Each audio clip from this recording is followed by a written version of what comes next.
తాంబూలాలు పుచ్చుకుందాం. ఏమిటి నా కూతుళ్ళ? వాళ్ళ ముఖం వాళ్ళేమిటి ఒప్పుకునేది?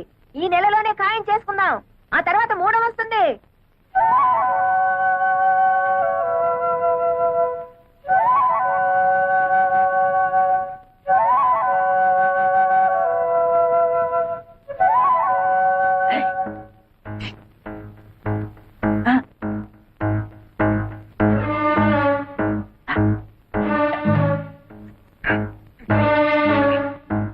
ఎందుకు వచ్చావు ఇక్కడికి? అయితే పిల్లలప్పుడే పెళ్లికి దిగారనమాట. ఎందుకు వచ్చావురా ఇక్కడికి అని అడుగుతున్నాను. పిల్లల్ని పలకరించి అమ్మగారిని చూసిపోదామని. చూసిపోదామనా? ఎరా పూట గతిలేని వెతకవి నా ఇంటికి వచ్చి నన్నే బెదిరిస్తావురా? ఒకప్పుడంటే లేదు కానండి, ఏదో తమ దైవాలు 5 ఎకరాల కొబ్బరి తోట కొనుక్కుని బాగానే ఉన్నానండి. వస్తానండి, 5 లక్షలు వచ్చాయి. 5 లక్షలా? తప్పదు కదండి, మరి ఆ పెళ్లిళ్ళు అయిపోతే ఎట్లా చూపించిన ప్రయోజనం ఏమో చెప్పండి. 5 లక్షలు కాదు కదా, 5 పైసలు కూడా ఇవ్వండి. ఇస్తారులేండి, ఎచ్చర ఫోటో చూపిస్తే మీరే ఇస్తారు. ఎంతైనా పిల్లల మీద ప్యాన్ ఎక్కువ కదా, పెళ్లిళ్ళు అయిపోతే బాధపడరు. తొందర ఏం లేదండి, ఓ 1 రోజులు టైం తీసేసుకోండి. వచ్చే శుక్రవారం నాడు ఇచ్చారనుకోండి, నా అవసరానికి ఆదుకున్నట్టు అవుతుంది. గురుగారు, ఇక మీరు దేని గురించి ఆలోచించకండి, డబ్బు గురించి ఆలోచించండి. వస్తానండి.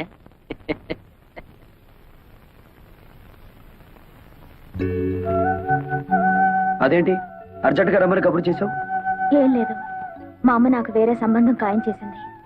మా అమ్మ మూర్ఖురాలు, ప్రాణమైనా విడిచిపెడుతుంది గాని పట్టుదల మాత్రం విడిచిపెట్టదు.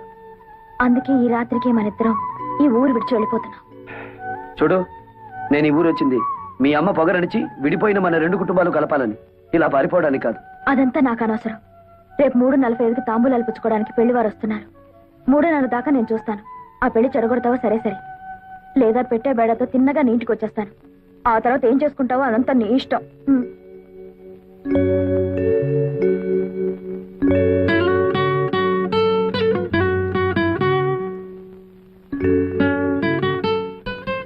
ఇదేమిటి ఈ వేళప్పుడు వచ్చావు? నీకు వార్నింగ్ ఇద్దామని. ఏమిటది? దీన్ని పొటాషియం సైనైడ్ అంటారు. మా కెమిస్ట్రీ ల్యాబ్ నుంచి తీసుకొచ్చాను. ఇది నాలుక మీద పడ్డం, ప్రాణం పోవడం ఒకేసారి జరుగుతాయి. బావా, పెళ్ళంటూ జరిగితే నీతోనే. నువ్వు తప్ప మరో మగాడు నన్ను కన్నెత్తి చూస్తే ఈ సైనైడ్ నా నాలుక మీద ఉంటుంది. ఏమిటి పిచ్చిబాగుడు? అదంతే. ఇదే నీతో ఆఖరి పందెం. ఈ పందెంలో నేను గెలవాలి. ఓడితే నా శవాన్ని చూస్తాం. వస్తా.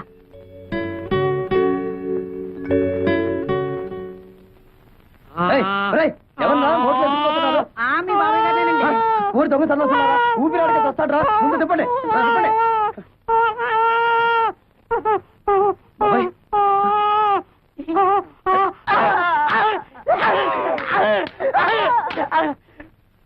పెళ్లి అవడం కోసం నన్ను చెబుతారా? అది కాదండి, మేము 3 పాపకార్యాలు చేయాలండి. ఇప్పటి వరకు 2 చేసాం. మా లవర్స్ నడువు వరకు మోక్ష ప్రాప్తి కలిగిందండి. 3వ పాపకార్యం చేసి పూర్తిగా కలగదండి. మాకు పెళ్లిళ్ళు అవ్వండి. ఓరి బెదవలారా, మీ పెళ్లిళ్ళు ఇవ్వడం కోసం మనుషుల్ని చంపుతారా? మరి ఏదో ఒక పాపకార్యం చెయ్యాలి కదండి. ఓహో, ఏదో ఒక పాపకార్యం చెయ్యాలా? సరే, ఊరి బయట నామాలకొండ ఉంది కదా, అక్కడికి వెళ్ళండి, చెప్తాను. ఆయన రాజుగారంటే శేషారత్నం గారింటికి తాంబూలాలు పుచ్చుకోవడానికి వెళ్తున్నారు. పాపం గుళ్ళో కూడా పూజ చేయించి వస్తున్నారే. ఈ దెబ్బతో శోభా నీళ్ళ మీద లేనివని చెప్పేసి సంబంధం చెడగొట్టేద్దాం. రాజుగారండి, ఏమండి, పాపం మిమ్మల్ని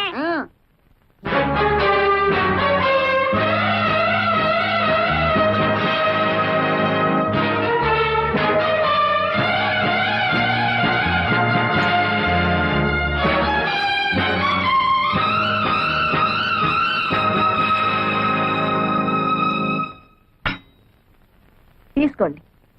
చాలే అమ్మా మర్యాదలు. కూతుళ్ళని బలాదూరుగా తిప్పి ఎవరికోడికి అంటగట్టాలని చూస్తున్నావా? అమెరికాకి పంపి కడుపులు తీయించావటగా. నీ సంబంధాలు మాకేం అక్కర్లేదు. ఆస్తి అంతస్తు ఉండగానే సరిపోదమ్మా, సాంప్రదాయం కావాలి. కానీ ఇక్కడ వరకు వచ్చి నీ మర్యాద, నీ సాంప్రదాయం ఏమాత్రమో నీ మొహాన్ని చెప్పి 4 దులు పెడదామని వచ్చాను. ఆగండి ఆగండి, పంపతి సంబంధం కానీ కుదిరిందా? అన్ని కరెక్ట్ గానే సరిపోయాయి గాని జాతకంలో మాత్రం చిన్న బ్యాడ్ ఉందండి. అయ్యో, నీ ఈడెవడండి బాబు? ఆ కొట్టేదేదో మన్ను కొట్టినా బాగుండేది. మన దాతలు మోక్షమైనా కలిగి ఉండేది.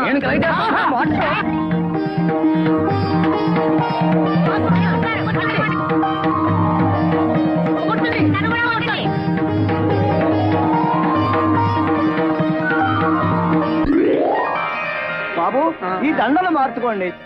నేను నా భార్య బిడ్డల దగ్గరికి వెళ్ళాలి. ఓ చెరువుడాయమ్మ.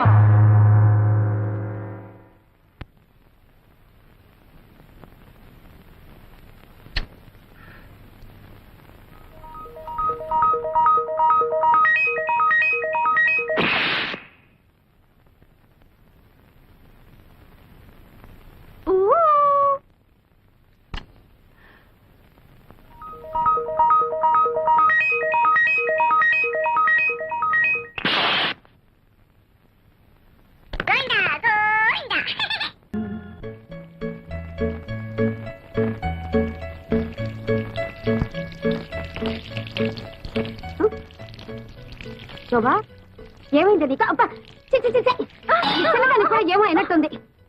ఎంత కలలు కంటే మాత్రం ఒళ్ళంతా ఇలాగా తడపడం.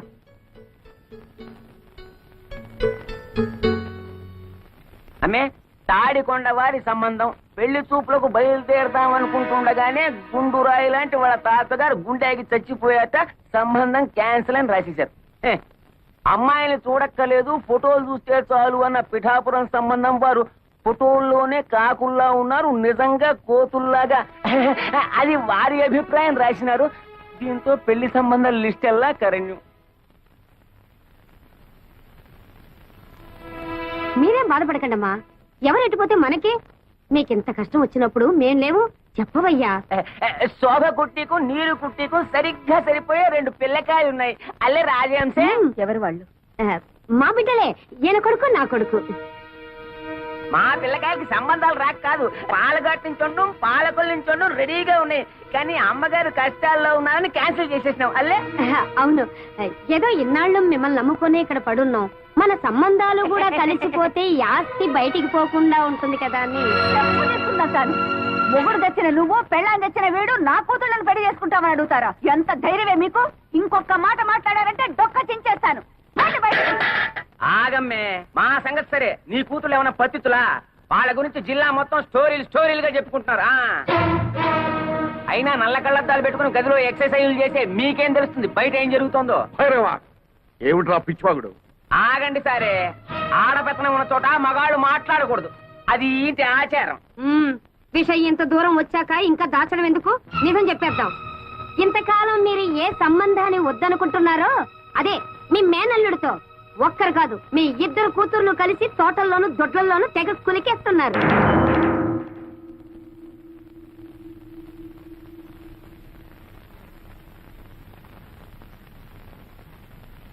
నిజం చెప్పు. పిచ్చి కూతురు కూస్తే నీ నాలుక తెగ్గొస్తాను. నా నాలుకనే తెగ్గొస్తారో మీ కూతుళ్ళ పీకల్నే కోస్తారో వాళ్ళని పిలిచి అడగండి. శోభా, నీరజా,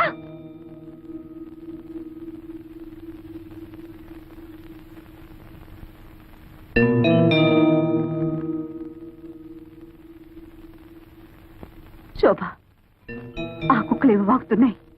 నిజం చెప్పు, నువ్వు ఆ వెంకటిని ప్రేమించావా?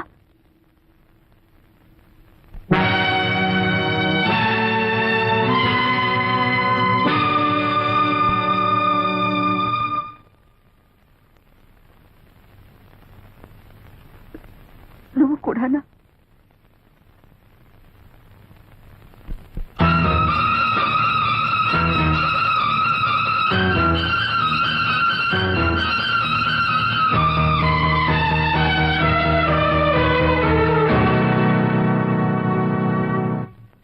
ఇప్పటికైనా నిజం తెలిసిందల్లే. ఎప్పటికైనా మా పిల్లలే మిగ్గతి. పద రాజ్యం చెప్పు.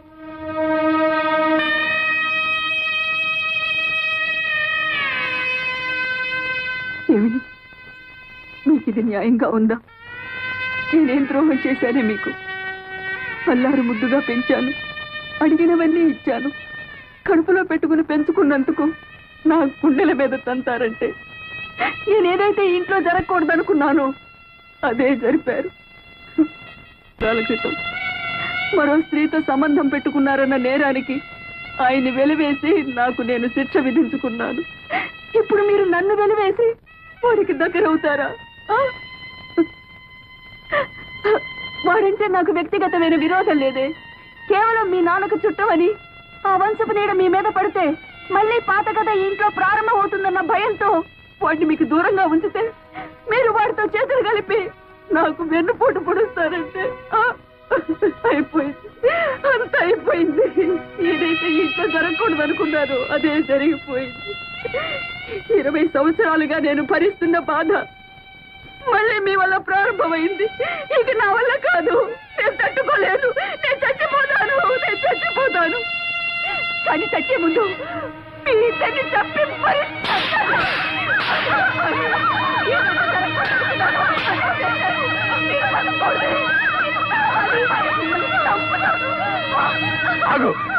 ఏమిటా పిచ్చావే? వాళ్ళిద్దరిని చంపే హక్కు నీకు ఎక్కడుంది? ఏమిటి మీరనేది? అవును, వాళ్ళిద్దరిలో ఒకరు నీ బిడ్డక.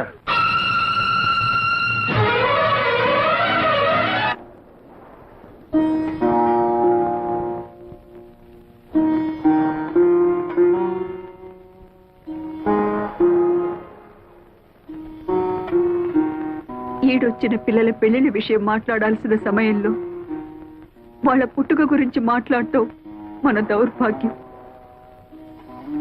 20 ఏళ్ల తర్వాత రాత్రిపూట మీరు ఇంట్లో ఎందుకున్నారో నాకు తెలుసు. నేను భరించలేక ఆత్మహత్య చేసుకుంటానని భయపడినట్టున్నారు. నేనంత పిరికి దాన్ని కాదండి.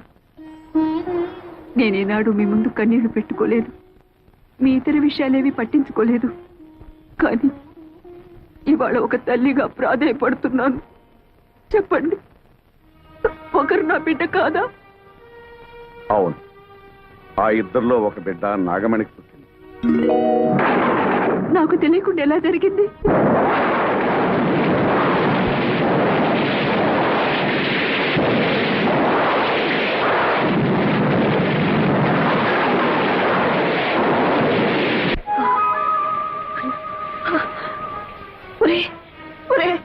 అన్యాయం జరిగిపోయిందిరా. ఏం జరిగిందమ్మా? ఆ కవల పిల్లలో ఒక పిల్ల పాత కప్పి చనిపోయిందిరా. ఈ విషయం దానికి తెలుసమ్మా? దానికి తెలీదు. మగతిగా నిద్రపోతుంది. తెలివి వచ్చి ఆ విషయం దానికి తెలిసిందంటే తట్టుకోలేదురా. ఏం చేయాలో నాకు అర్థం కావటం లేదే.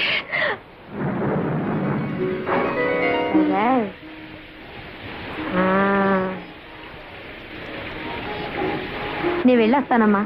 పాప మీరు జాగ్రత్త.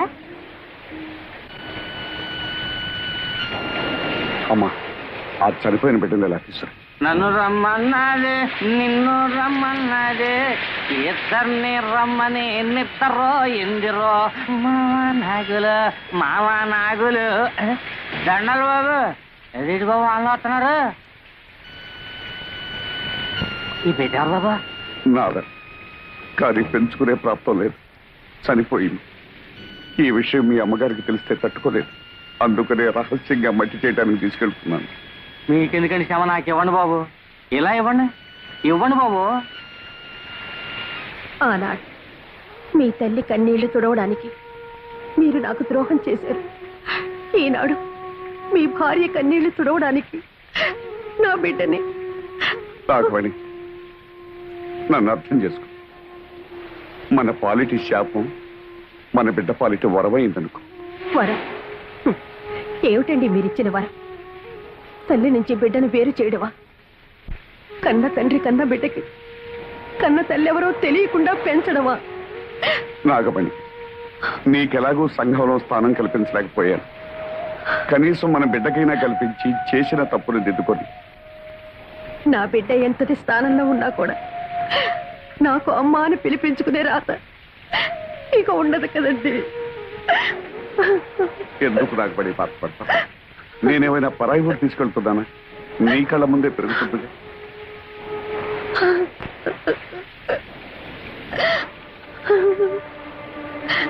ఈ లోకం అంతా మీరు నన్ను ఉంచుకున్నారు అంటే నేను భరించాను. నా బిడ్డను పెంచుకుంటాను అంటే నేను భరించలేదా? జరిగిన దాంట్లో ఇది ఒకటి అనుకుంటాను. నా ప్రాప్తం అంతే. తీసుకెళ్ళండి.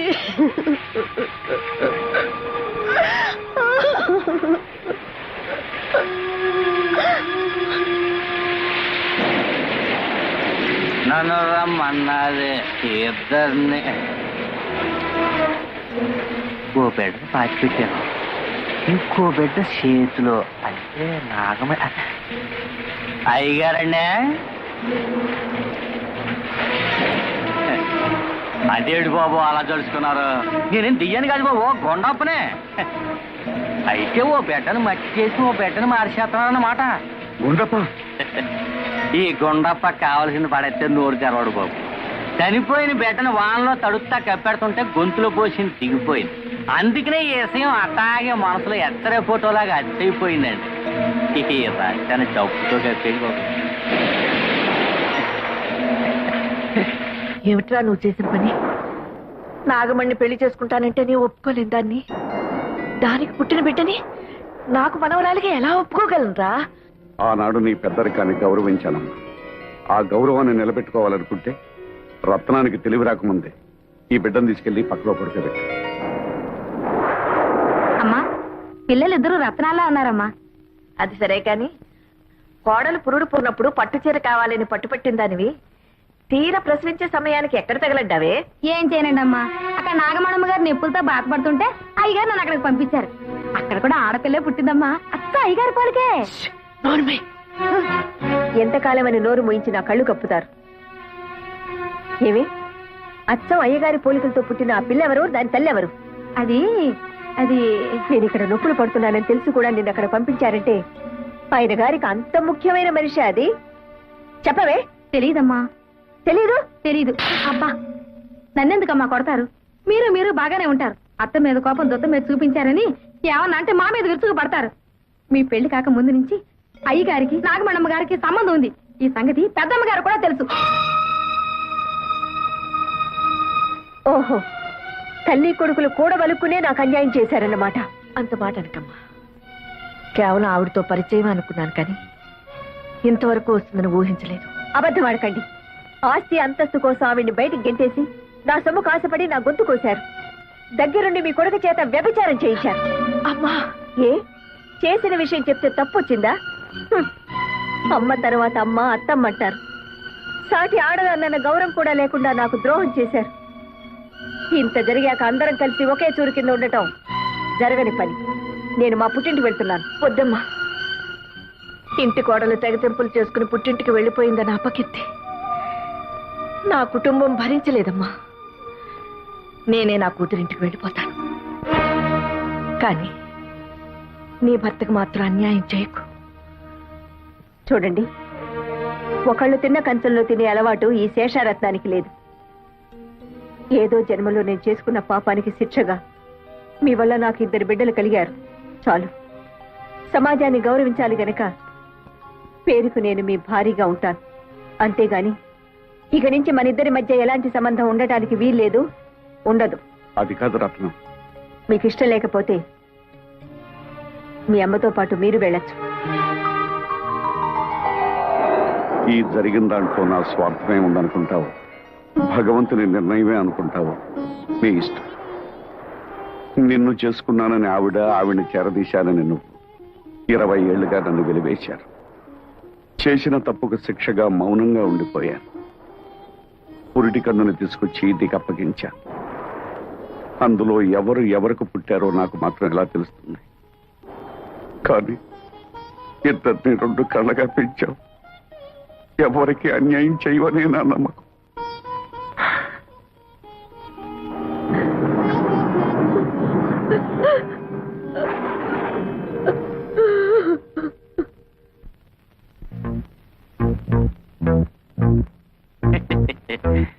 ఆహా, మాట మీద నిలబడే మనుషులంటే నాకు చాలా గౌరవం అండి. ఏదంటే డబ్బు సెంచి ఏదండి గురుగారు, నేను కూడా మాట మీద నిలబడే మనిషినేనండి. ఇన్నేళ్ళ నుంచి ఈ గుండెలో దాచుకున్న ఆ ఎత్తరే ఫోటోను చూశారండి, దాన్ని కత్తిరి పెట్టి కట్ చేస్తానండి. ఏదంటే డబ్బు సెంచి ఏది? చెప్పుకోరా, నీ ఇష్టం వచ్చిన వాళ్ళతో చెప్పుకోరా, ఊరంతా టమ్కేసి చెప్పుకోరా. ఈ విషయం ఎవరికైతే తెలియకూడదో వాళ్ళకి తెలిసిపోయిందిరా. ఇంకా నువ్వేంటో నన్ను చేసేది? నీ ఇష్టం వచ్చిన వాళ్ళతో చెప్పుకోరా. మరి నా 5 లక్షలా? 5 లక్షలు కాదు కదా, మళ్ళీ ఈ ఊళ్ళో అడుగు పెడితే ఉప్పు పాత్ర ఇస్తాను రా.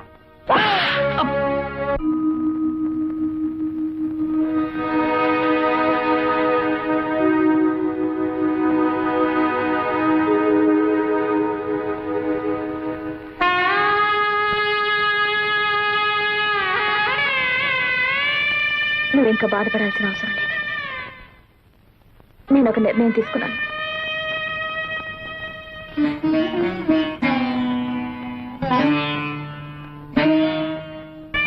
ఈ ఇంట్లోంచి వెళ్ళిపోదాం అనుకుంటున్నాను.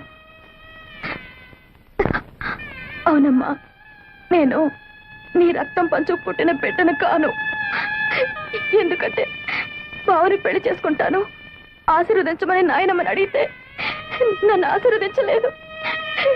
నేను పరాయిదాన్ని కాబట్టే కదా.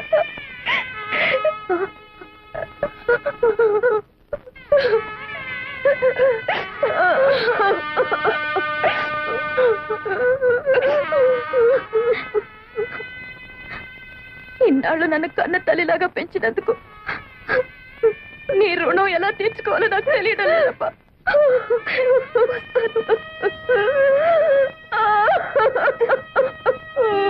శోభ,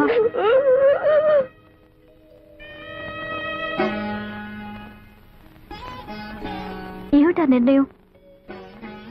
నాయనమ్మ నిన్ను ఆశీర్వదించకపోవడానికి కారణం బావ గురించి నీకన్నా ముందు నేను చెప్పాను. అందుకే అమ్మకు జరిగిన అన్యాయమే మనకు కూడా జరగకూడదన్న అయోమయంలో నిన్ను ఆశీర్వదించలేదమ్మో. అంత మాత్రం చేత నువ్వు కూతురు కాదనుకుంటే నేను కాకపోయి ఉండొచ్చుగా.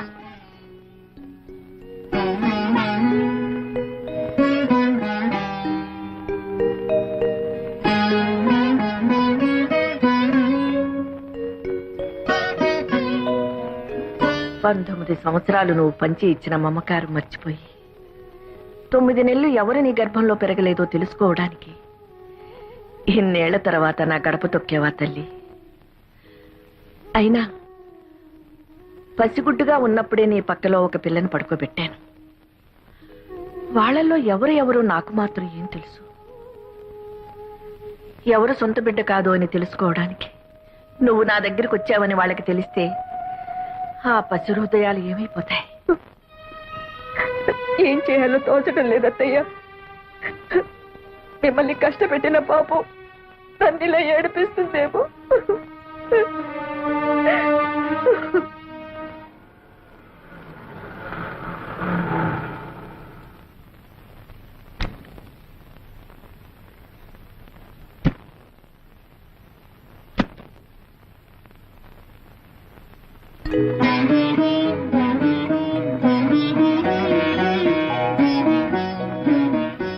లోపలికి రావచ్చా?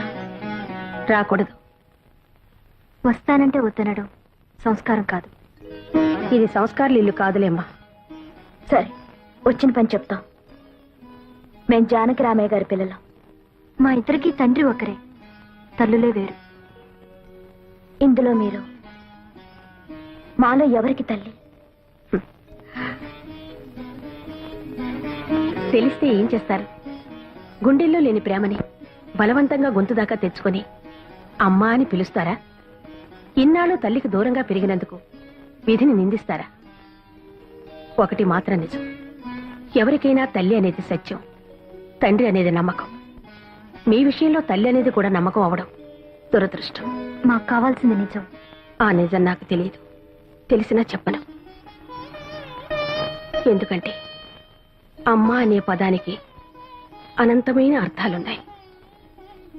ఆకలేసినప్పుడు పాలు పట్టేది అమ్మ, ఏడుపు వచ్చినప్పుడు కన్నీరు తుడిచేది అమ్మ, భయం వేసినప్పుడు ధైర్యం చెప్పేది, జబ్బు చేసినప్పుడు విలువెల్లాడిపోయేది అమ్మ.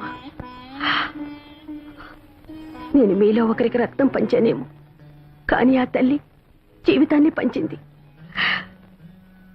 కేవలం 9 నెలలు కడుపులో మోసిన నేరానికి 19 ఏళ్లు పెంచిన తల్లిని గుండెల మీద తన్ని రావడం మాతృద్రోహం. వెళ్ళండమ్మా, ఆ మహాతల్లి మీ తల్లి. వెళ్ళండి. నాకు అదృష్టం లేదు.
జరిగింది ఏదో జరిగింది. 20 ఏళ్లుగా మిమ్మల్ని క్షోభ పెట్టి నేను నరకాన్ని అనుభవించాను. ఇప్పుడు అదంతా తవ్వుకుని ప్రయోజనం లేదు. నా బ్రతుకులోని దురదృష్టం నా కూతుళ్ళ బ్రతుకులో కూడా జరగకూడదనే నా కోరిక. ఈ సమస్య ఎవరి వల్ల ఎలా వచ్చినా నాకు కావలసింది పరిష్కారం. చెప్పండి, ఏం చేయమంటారు? పిచ్చిదాన్ని, నాకు చెప్పే అర్హత స్వతంత్రమే ఉంటే 20 ఏళ్లుగా నీ ముందు మగవాడిగా ఉండవలసిన అవసరమే ఉండేది కాదు.